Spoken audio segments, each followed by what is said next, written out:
Bonjour tout le monde, bienvenue en 2026. Donc, je voulais faire une petite vidéo juste pour vous montrer les nouveautés. Je vais commencer par les fleurs et médicinales slash ornementales, bref, les fleurs. Donc, on se lance tout de suite. On va aller sur le site web. Je vais partager l'écran de ce pas. Donc, share. En passant, j'espère que vous avez passé un beau temps des fêtes.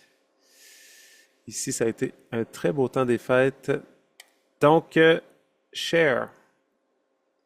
Voilà, l'écran est partagé. Donc, en premier lieu, la chili en mélange. Magnifique mix, très éclatant, comme vous pouvez voir. C'est vraiment très diversifié. Je suis content, j'ai récolté ça à la ferme Le Beau Chaos, qui eux sont spécialisés, c'est une ferme des floriculteurs, floricultrices. C'est principalement Cassandre qui s'occupe de la ferme. J'ai mis le lien ici si vous voulez voir son site puis ses offres. Donc, magnifique mix là, qui, en passant, a les mêmes propriétés que la chili régulière. Donc, vous pouvez l'utiliser autant ornementalement que médicinalement. Ensuite, l'encolie du Canada. Magnifique plante indigène, très abondante, floraison très abondante. Des belles petites cloches tombantes dont les colibris raffolent. Donc, j'ai beaucoup aimé. Elle fleurit la deuxième année. Facile à installer, là. Vous pouvez partir les plants soit à l'intérieur, soit en semi-direct. Même, j'ai fait des semis d'automne, il me semble, avec l'encolie du Canada, puis ça a bien fonctionné. Donc, vraiment, là, un bel ajout au jardin. Ça fait un beau mix aussi si vous avez des plantes un peu plus basses. L'encolie va surmonter ces plantes-là, puis ça va faire un beau compagnonnage. Ensuite, l'Asclépiade incarnate. Je voulais avoir une collection d'Asclépiades, donc de plus d'Asclépiades possible pour observer en fait laquelle ou lesquelles les monarques ou les autres papillons apprécient. J'ai l'impression que ça va attirer différentes espèces de papillons. Donc la incarnate, ça vient du latin incarnatus, signifiant couleur chair. Plus haute que l'asclépiade commune. Donc elle est aussi indigène d'Amérique du Nord. Elle aime un peu plus les milieux humides, bien que à l'endroit où elle est installée, chez ma mère, elle n'est pas vraiment dans un milieu humide. Plutôt sur une butte mi-ombre, puis quand même très bien, très belle floraison. Donc, visité bien sûr par beaucoup de pollinisateurs, abeilles, bourdons, papillons et insectes bénéfiques. Ensuite, on a la belle asclépiade ou l'asclépiade élégante, de toute beauté aussi, là, puis vraiment les deux, l'asclépiade incarnate ainsi que l'asclépiade élégante, dégagent vraiment un beau parfum aussi là, quand on est à proximité. Donc, c'est vraiment agréable. J'aime beaucoup son apparence. Les petites fleurs ont une forme assez distincte, plus visible aussi que l'incarnate. Donc, ça fait vraiment une belle boule, plein de petites fleurs. Donc, j'ai observé des monarques puisqu'elle était à proximité. Donc, très belle plante, facile à installer. Elle est présentement dans un milieu plutôt sec. J'ai mis du paillet à la base pour l'aider un petit peu, mais elle semble assez adaptable là, à différents environnements. Ensuite, on a les calendula. Les calendula, ça c'est... Je suis vraiment content, on a un nouveau partenaire, Xavier Larivière. Je vais vous le montrer tout de suite. Vous le connaissez peut-être, là, Xavier est un fin connaisseur, Xavier Larivière avec sa copine. Donc, il a parti justement sa petite entreprise qui s'appelle le Jardin floral et fruitier Pomme Rose, si vous voulez l'ajouter sur Facebook. Donc, production de semences et production d'arbres fruitiers, multiplication d'arbres fruitiers, essentiellement de la semence. Donc, il fait vraiment un beau travail de sélection, puis très, très beau travail. Je suis content qu'on travaille ensemble. Donc, la calendule radio. Vraiment de toute beauté, la calendule radio. Quand je suis allé chez eux, je l'ai vu. J'ai vu pas mal toutes ces cultures. Donc, ça fait différent de la... C'est quand même une calendule officinale, mais la calendule officinale est régulière. Donc, elle a un petit peu plus de personnalité. Comme vous voyez, les pétales, la forme est différente. On dirait que ça fait une petite langue de vipère au bout, là. Plus abondante aussi en pétales. Donc, vraiment jolie la calendule radio. Ensuite, la Solar Flashback qui va dans les teintes un petit peu plus,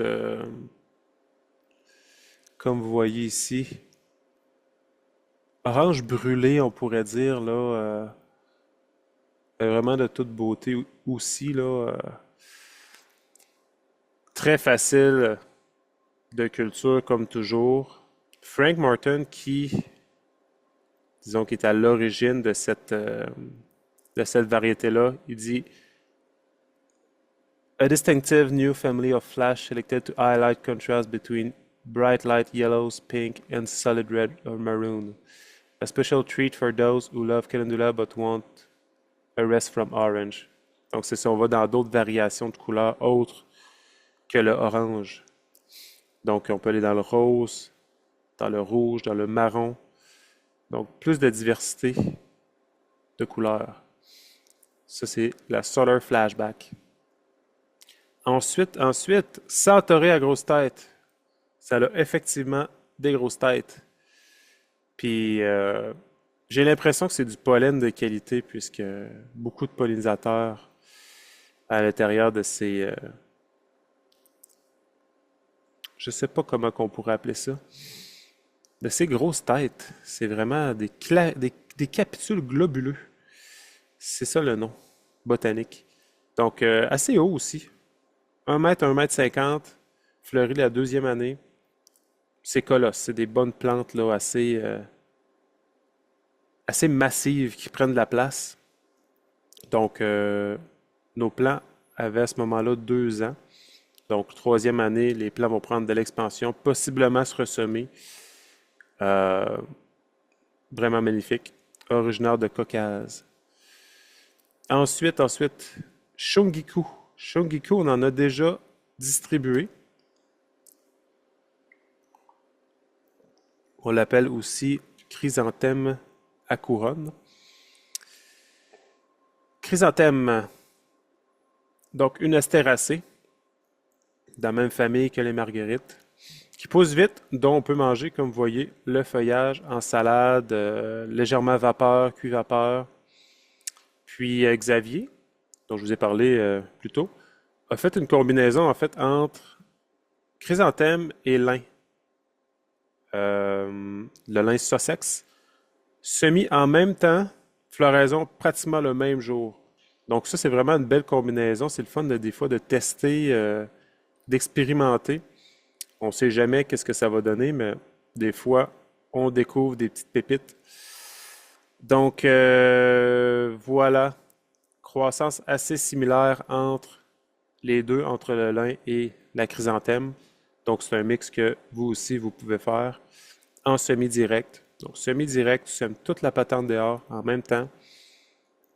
Fin mai, début juin. Ou tu peux semer à l'intérieur aussi. Là, je parle de la chrysanthème. Mais pour faire le mix, pour que ça fleurisse en même temps, lin, chrysanthème, semi-extérieur, ça fait une belle combinaison. Ensuite, Cosmos Double Click. Ça, c'est Xavier aussi qui l'a fait, qui l'a refait en fait. Je l'avais déjà distribué. On continue à distribuer parce qu'il se vend très bien. Les gens l'aiment beaucoup. Puis vraiment les fleurs magnifiques, doubles ou simples, dans les roses, dans différentes teintes de roses, même des fois, parfois un petit peu de couleur pêche. Euh, Vraiment floraison abondante, comme vous pouvez voir ici là, dans leur apogée, là. Des plants assez massifs aussi, là. 1,2, 1,5 mètres. Donc, très, très, très généreux. Cosmos Double Click, qui, je crois, si je ne me trompe pas, vient aussi de Frank Martin. Je me trompe peut-être, mais il me semble que c'est ça. Ensuite, dans les fleurs, Digital annuel. Habituellement, la digitale pourpre, la Digitalis purpurea, qu'on distribuait auparavant, était bisannuelle, donc fleurissait la deuxième année.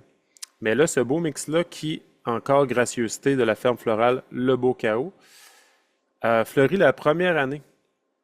Donc, pour ceux qui font des fleurs, qui sont floriculteurs, qui veulent juste une floraison première année, de ces magnifiques digitales.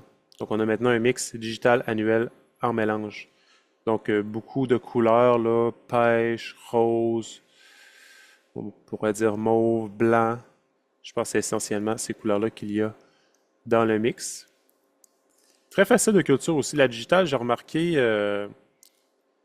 la bisannuelle peut se réimplanter assez facilement à l'état sauvage, là, même en bordure de bois.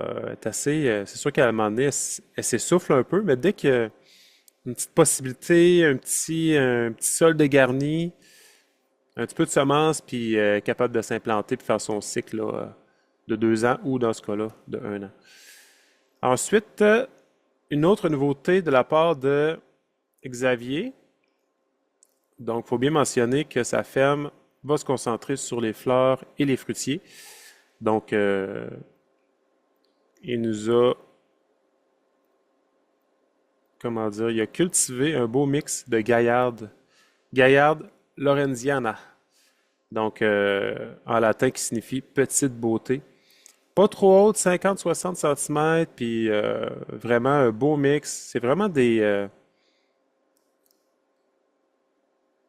fleurs assez qui ont du caractère, disons, qui sont assez uniques en soi, là, puis qui attirent beaucoup de pollinisateurs, qui fait des beaux bouquets aussi.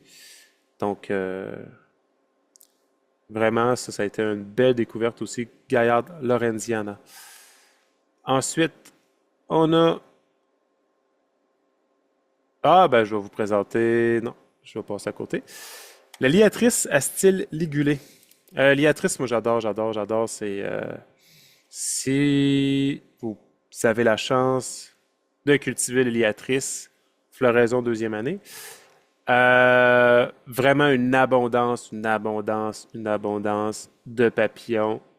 C'est incroyable. C'est la plante que j'ai vue qui attire le plus de papillons. Donc, les fleurs aussi assez uniques en soi, là, en profusion. C'est une plante qui est vraiment faite forte. La première année, je l'avais installée dans un sol très sec, en dessous d'une toiture de maison. Donc, il reçoit juste de l'eau quand les vents sont favorables. Par la suite, j'ai transplanté ça en pot et par la suite dans un sol assez qui l'avantage pas du tout. Un sol sablonneux, j'ai rajouté un petit peu de compost, mais c'est vraiment pas l'idéal, là. Puis, elle s'est bien débrouillée. Elle a fleuri, elle a fourni des semences à temps. Donc, vraiment une petite merveille là, que je suggère à tous. Elle a besoin d'une stratification. Donc, un sol bien drainé, sec à moyen, sablonneux, alcalin, possible. Donc, elle était dans son environnement, en fait, dans un sol sablonneux. Ensuite, le lin Sussex. Je vais passer par-dessus. Je pense que vous connaissez tout le lin. Le lin qui, lui, a été fait en combinaison avec le chrysanthème à couronne, qu'on appelle aussi le shungiku, qui est ici. Je vais passer vite. Ensuite, l'amande du Canada. Ça, je suis très, très, très content d'avoir pu extraire des semences. Elle était vraiment pas évidente. C'était de trouver une colonie assez abondante pour avoir un volume adéquat pour la distribution. Donc, menthe du Canada. Intéressante en tisane. Elle est indigène. Très rustique. Zone 3. Ensuite, Ça implante assez facilement, elle fait des tapis comme les autres menthes, la menthe poivrée et compagnie. Donc, intéressante en tisane.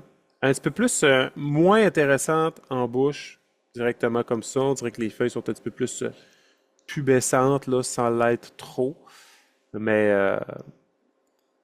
bien sûr, ce n'est pas la menthe poivrée qu'on connaît tous, mais pour une petite menthe indigène, facile d'installation, qui attire les pollinisateurs, c'est toujours le fun d'avoir de l'indigène pour mesure de sauvegarde ou juste garder notre flore indigène de notre terroir, disons, menthe du Canada. Ensuite, monarde de Bradbury. Vraiment un petit joyau, ça aussi. Moi, j'aime beaucoup, beaucoup les monardes. On a en stock 3 monardes aujourd'hui.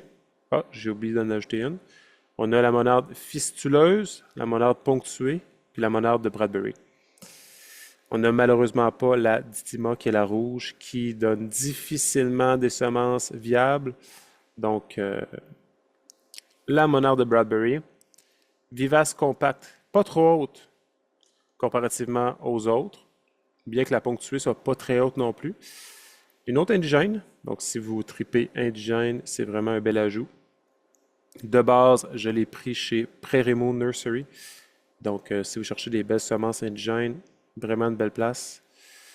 Monarde de Bradbury. Je ne sais pas s'il y a des propriétés médicinales, possiblement, j'ai pas trop exploré ce côté-là. Belle odeur, un petit parfum agréable, pas trop d'entretien, floraison très abondante. Là, on voit que c'est un peu en fin de floraison, mais en pleine floraison, ça ressemble à ça, tacheté. Un peu comme, ça fait penser un peu à la digitale, à la monarde ponctuée. C'est vraiment une belle monarde. Ensuite, l'orge agréable, je vais l'inclure dans les fleurs. Orge agréable, récoltée en Gaspésie, qui pousse dans les milieux un petit peu plus salins, en bord de mer. Donc, très, très ornemental, ça se balance au vent, c'est très esthétique. Donc, l'orge agréable, c'est vraiment, selon moi, une petite beauté, là. Pour les floriculteurs, ça peut être aussi très intéressant comme ajout. Tu te crées un endroit pour installer l'orge, puis de manière autonome, il va se renouveler, il est vivace. Donc, voilà pour l'orge agréable. Ensuite, on a le Penstemon à, je dirais pas calice, Penstemon à calice persistant, et non à calice. Penstemon à calice persistant. Très belle fleur. Moi, je l'avais pris parce que j'avais des milieux un peu plus ombragés. Euh, Elle est quasiment en dessous d'un chêne. Pas tout à fait, mais la canopée va au-dessus des plants. Donc, c'est une plante qui aime le soleil léger ou la mi-ombre. Plante de 30 à 45 cm de haut. Non, c'est pas vrai. Ça, c'est l'espacement. La hauteur est plutôt 40 à 70 cm. Donc, facile, facile. Floraison la deuxième année. Encore une indigène. Donc, beaucoup d'indigènes et de plantes sauvages cette année. J'avais vraiment le goût de me concentrer là-dessus. Ensuite, c'est... moi, je me suis plus concentré sur le sauvage. Puis les partenaires, Xavier plus les fleurs, Jean-David plus les potagères. Donc, on est vraiment en train de créer un beau réseau complémentaire là, en partenariat. Réglisse sauvage ou réglisse américaine, quand même une plante qui peut être envahissante. Elle n'est pas encore envahissante chez nous. J'ai l'impression que ce serait une belle plante en combinaison avec d'autres plantes. Elle crée des réseaux souterrains, puis elle peut, exemple, ton plan mer ici, elle va dans le sol, elle se promène, 3-4 pieds plus loin, elle leur fait un plan. Donc avec d'autres plants au travers, des échinacées, d'autres indigènes, ça pourrait être vraiment des beaux mix, de l'encolie ou autre. Elle a certaines propriétés médicinales, puis comme on le dit sur notre site, il est toujours recommandé de consulter un herboriste thérapeute accrédité ou un autre professionnel de santé qualifié avant l'usage. Donc, 50 cm à 1 mètre de haut. Les capsules des semences, c'est vraiment particulier. Ça n'a pas été si facile à extraire, mais quand même, on a réussi. Germe très, très, très facilement. Donc, petite floraison subtile, mais vraiment une plante très, très, très intéressante. Encore une belle indigène. De la famille des fabacées, donc fixateur d'azote. Euh, pour moi, ça a été une belle découverte et un must, là. Ensuite, je ne passe pas sur les plantes qui sont de retour, comme la reine des prés, ça, j'en ai peut-être déjà parlé. Sarracénie pourpre. J'ai eu la chance cette année de parcourir une tourbière incroyable à Saint-Alban chez un ami qui, je vais vous le montrer, qui est aujourd'hui un partenaire, Samuel Beauregard, qui est vraiment une belle terre à Saint-Alban. Majoritairement, c'est de la tourbière qu'il y a chez eux, mais c'est riche, là, c'est incroyable. Il y a beaucoup de bleuets. J'ai récolté des bleuets sauvages chez lui, de la sarracénie, de la canneberge, du thé des bois, thé du Labrador. Donc, sarracénie pourpre, vraiment une plante de tourbière qui aime ça avoir les pieds dans l'eau. Vraiment, c'est de toute beauté. Puis comme vous pouvez voir, je ne sais pas comment on appelle ça botaniquement, mais leur gueule, disons, là, pour attraper les insectes, ça ressemble à ça. Les insectes tombent dans le réservoir, puis elles les digèrent petit à petit. Donc, c'est une plante carnivore. C'est assez incroyable, là, les milieux de tourbière, la diversité qu'on peut y voir, puis les particularités aussi, là. Donc, milieu un petit peu plus acide aussi. Donc, propice au bleuet, justement. Sauge Pink Sunday. Donc, la Pink Sunday. Vraiment une fleur particulière qui me faisait penser à des petites pétales de papier. Très, tu sais, comme on voit, c'est très, très mince. Ça laisse pratiquement passer la lumière. Puis, en fait, ça, c'est les fleurs. Puisque les semences étaient bel et bien à l'intérieur, je me demandais s'il allait avoir des semences. Ben oui, j'ai réussi à avoir des semences. Donc, plante de prédilection pour les floriculteurs aussi, pour en faire des bouquets. Encore une gracieuseté de la ferme florale Le Beau Chaos. Merci à Cassandre.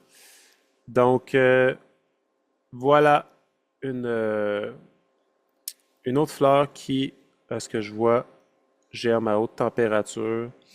J'essaie de plus en plus de mettre le plus d'informations possible, là, dont les températures. Ensuite, on a, ça on l'avait déjà, je passe par-dessus là, tout ce qui est arbre, arbuste. Ça, je vais en parler peut-être plus tard. Le Titonia, Titonia. Ça, je l'avais fait une année, je crois, en 2023. J'avais pas eu de succès puisqu'il y avait vraiment eu trop de pluie, beaucoup de froid. Mais cette année, Xavier, notre partenaire, a vraiment eu de beaux succès. Vraiment des plans colosses, là. Ça prend de la hauteur, ça va 1,5 mètres, 2 mètres. Puis une abondance, comme vous voyez, de petits monarques ou de papillons. C'est vraiment abondant. Comme que je vois, je crois qu'il l'a tutoré. Donc, vraiment, plante indigène d'Amérique centrale, naturellement au Mexique, adaptée à la chaleur, à la sécheresse. Donc, moi, je le suggère grandement. Le Titonia mexicain, Torch. Ensuite. Oh, OK. On en a trois belles ici. Tournesol Crazy Mix. Ça, c'est le plus gros mix qu'on a concocté ensemble, là, Xavier et moi. J'ai donné des semences. Il a trouvé d'autres semences à gauche, à droite. Il a tout combiné ça. Il a laissé pousser. Puis ça a vraiment fait un mur de tournesol, que ce soit des têtes simples, des têtes multiples, de la diversité. On voulait de la diversité dans ce mix-là.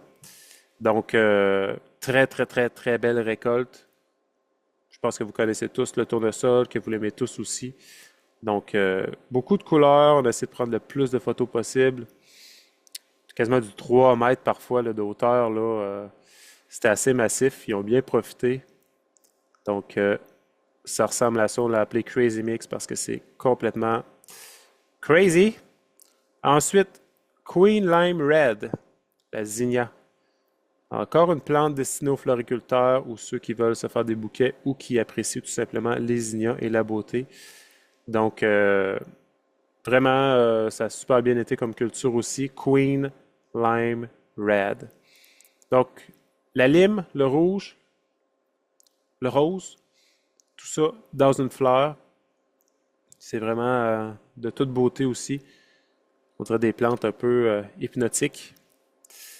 Puis, 1 mètre de haut environ, approximativement. Donc, se cultive comme toutes les autres zinnias.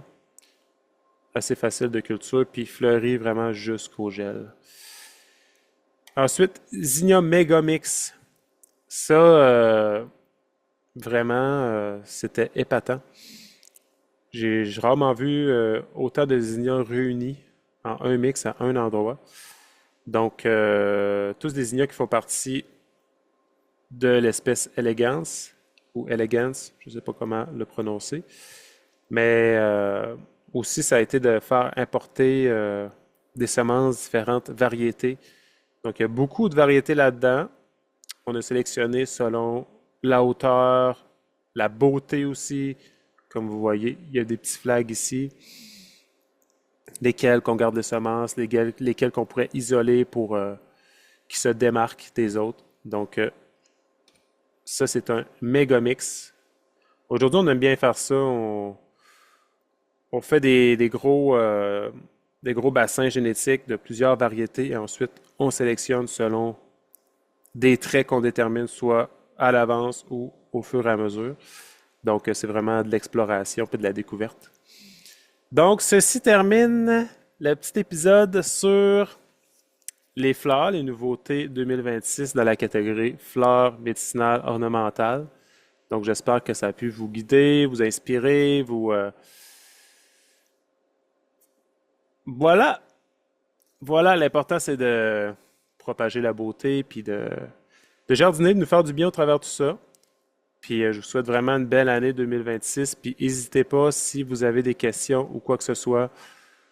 On est là pour vous, puis ça va nous faire plaisir de vous répondre. Donc, une très belle journée à vous. Bye bye.